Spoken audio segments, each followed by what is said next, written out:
नहीं, क्षमा शोभती उस भुजंग को जिसके पास गरल है, उसको क्या जो दंतहीन विषहीन विनीत सरल है।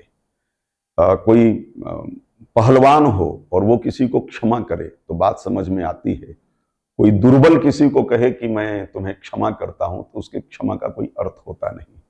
आज भारत अपने स्वाधिष्ठान पर खड़ा होकर स्वधर्म के आधार पर संपूर्ण विश्व के समक्ष हुंकार भर रहा है। हम जानते हैं कि आज अन्य दो देशों के बीच चल रहे युद्ध के बारे में दुनिया क्या सोचती है, हमें उससे मतलब नहीं। हम उसके बारे में क्या कह सकते हैं, हम उसके बारे में क्या दृष्टि रखते हैं, ये आज भारत तय कर रहा है। आज कई देशों में हमारा व्यापार विनिमय ये हमारे रुपए में हो रहा है, आज कोई डॉलर में नहीं हो रहा है।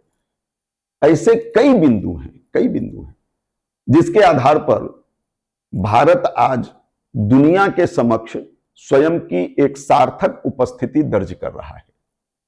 और ये सब कुछ सनातनता के साए तले पली हुई विचारधारा में पले और बढ़े हुए राजनेता के माध्यम से ही हो रहा है। भारत में कई लोग कहते हैं भारत को हिंदू राष्ट्र बनाना है। मैं इससे थोड़ा अलग सोचता हूं। मुझे लगता है भारत हिंदू राष्ट्र है, केवल हमें यह तय करना है कि हमारा जो राजा हो वो हिंदू हो, वो जाति में आधार पर नहीं, कि हिंदू परिवार में जन्म लेने के आधार पर नहीं।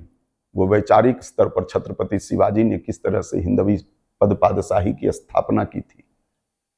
हमारे नैतिक मूल्य क्या हैं, भारतीयता के जीवंत दर्शन से हम किन किन बिंदुओं को प्राप्त करके दुनिया के समक्ष रख सकते हैं, उनमें से एक श्री अन्न भी है।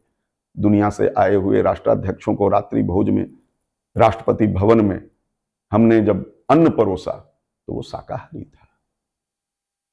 G20 के समिट के भारत मंडपम में प्रवेश करने वाले लोगों ने प्रथमतः भगवान नटराज की मूर्ति का दर्शन किया।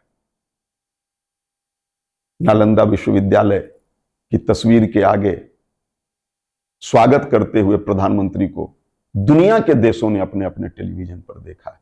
ये नालंदा विश्वविद्यालय, ये तक्षशिला, ये यज्ञ, ये हवन, ये पर्यावरण के प्रति हमारी दृष्टि, ये ये जो कुछ भी है, ये सनातन है। सनातन का मतलब जो था, सनातन का मतलब जो है, और सनातन का मतलब जो निसंदेह ही रहेगा। कुछ मत को मानने वाले 2023 साल पहले इस धराधाम पर आए, कुछ मतों को मानने वाले 1400 कुछ साल पहले आए, कुछ 400 वर्ष पहले, कोई 300 वर्ष पहले।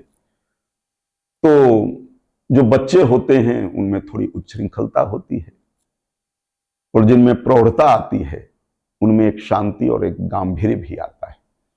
भारत दुनिया का सबसे प्राचीन सभ्यताओं का प्रतिनिधित्व करने वाला देश है, इसलिए इसका अपना एक गांभीर्य है। इसलिए अगर हम किसी पर आक्रमण नहीं किए आज तक, तो इसका अर्थ ये नहीं कि हम कायर हैं। हाँ, हम एक हाथ में तलवार और दूसरे में अपने धार्मिक ग्रंथ को लेकर के सीमाओं को लांघते हुए दूसरे देशों पर जाकर आक्रमण न किए हों, लेकिन हमारे यहां से कोई संघमित्रा और कोई महेंद्र हाथ में पीपल का पत्ता लेकर वो जाते हैं, कोई बोधिसत्व वो जाता है और उसने संपूर्ण दुनिया को हम कैसे जिए इसके बारे में उपदेश देता है। और दुनिया आज उसी आधार पर चल रही है, और जो नहीं चल रही है उनको देर सबेर चलना पड़ेगा।